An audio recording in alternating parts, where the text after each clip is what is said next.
nice people! Welcome to our channel, Mami Iza and Iza Vlog. For today's video guys, for today, March 28, 2025, very special day ito guys sa lahat ng mga Filipino people, lalo na sa nagmamahal sa nag-iisang tatay ng taong bayan or the father of all Filipino people. No other than former President Rodrigo Roa Duterte aka Tatay Digong. Kitang-kita naman guys na pinaghandaan talaga ng mga Davaoenos ang araw na ito. Alam niyo ba guys na may mga ilang school na walang pasok ngayong araw na to para lang makilahok sa selebrasyong ito. At handang-handa na ang aking kapwa Davaoeno. Tingnan niyo, suot na nila ang color green na t-shirt na may mga caption or mga printa na ibalik sa Pilipinas si Duterte, bring Duterte home. Sobrang mahal talaga ng Davaoeno ang nag-isang tatay ng taong bayan. At talagang lumabas sila ngayong araw na to, no? Sobrang dami ng tao, guys. Promise, no? Siyempre, ito pa yung kakarating pa lang. Paano na yung exciting part, no? Nandun sa dulo. Kaya puntahan na natin, guys, para makita nyo na grabe ang pagmamahal ng Davaoeno kay Tatay Digong. Konting trivia muna tayo para sa ating mahal na ex-president na walang iba si Tatay Digong, Rodrigo Roa Duterte. Pinanganak March 28, 1945, kaya ngayong araw na to, 80 anyos na po siya or 80 years old. Also known or kilala Digong or Rudy, ayan po sa initials niya na Duterte and FPRD or former President Rodrigo Roa Duterte, a Filipino lawyer and a politician. Naging 16th president po siya sa ating bansang Pilipinas from 2016 to 2022.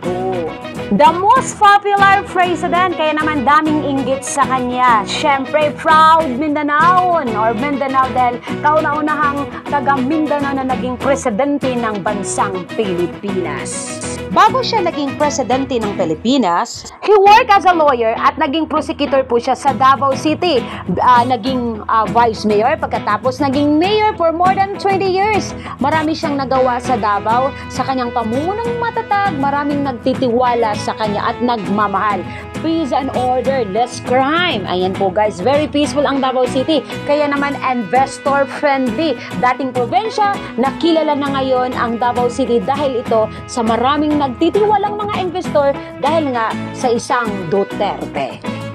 Ito yung politikong nangangakong hindi napapako. Ayan po guys, na yung pinangako niya sa mga Davaoeno na magkaroon ng ligtas at maayos na bayan. Tinupad niya guys, kahit maglakad-lakad kayo in the middle of the night. Hindi po yung in the middle of the nowhere. Ayan, kahit ating gabi, maglakad-lakad kayo na kahit naka-cellphone ay siguradong makakauwi kayo sa inyong tahanan na maayos.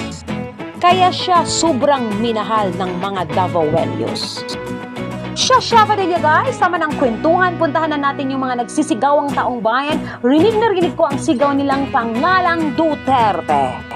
Bago ako magpaalam guys, so maraming salamat po sa lahat ng nag-aabang ng aking mga videos. Oy, charot, may nag-aabang na. Ayan, sana all. At syempre sa mga nag-request din na sana may ma-upload ako na video no, sa ganap dito sa Davao City. Syempre ang Davao City guys, ang highlight no, sa araw na ito. Duterte at 80 global celebration ito guys. Ayan, dito na ako guys, na sinisigaw na ng mga Davaoeno na ibalik sa Pilipinas ang nag-isang tatay ng taong bayan. At hangad natin guys at patuloy sa pagdarasal na makauwi siya sa bansang Pilipinas. Kaya naman, bye-bye and God bless everyone.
you, baby M.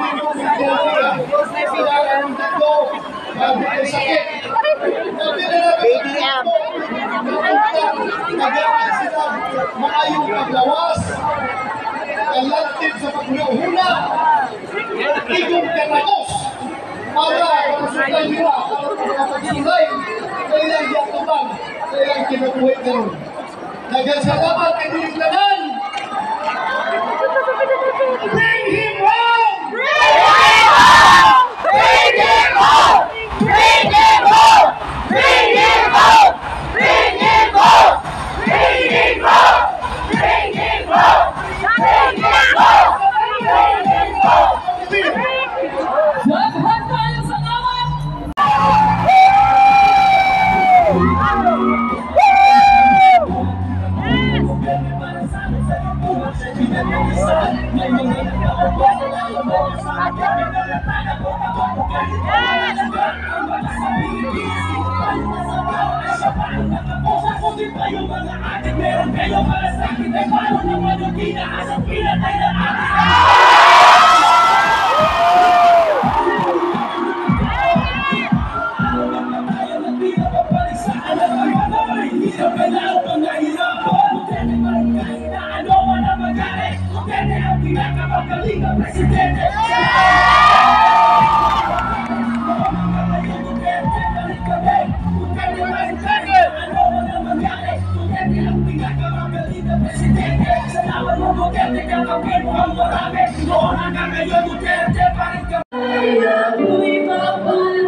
Pwede kayo na ito pasigaw ng atong mga cellphone!